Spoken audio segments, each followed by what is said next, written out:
And so we were just talking about it. And we're in this room, someplace in Rome.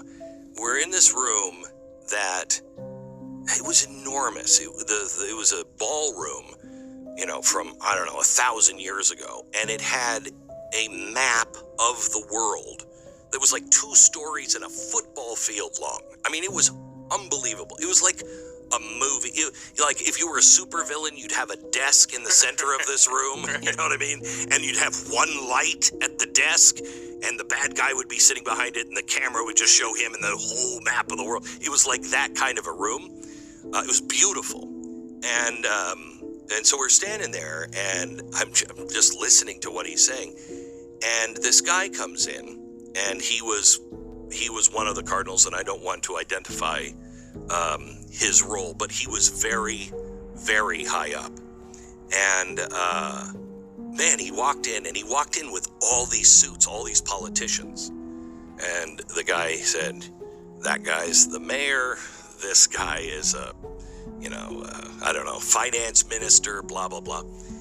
And I said, man, the room got chilly.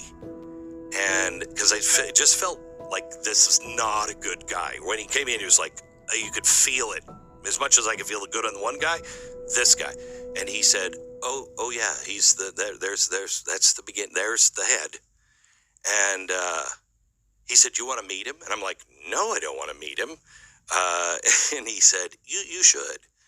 And so my wife looked at me like, why would we want to meet him? And so he came up, and what the cardinal was doing was, you just judge for yourself. Just say hello. This was the spookiest guy I've ever met. I don't remember the conversation. I just remember thinking, I want to stop talking to him and go way away from him.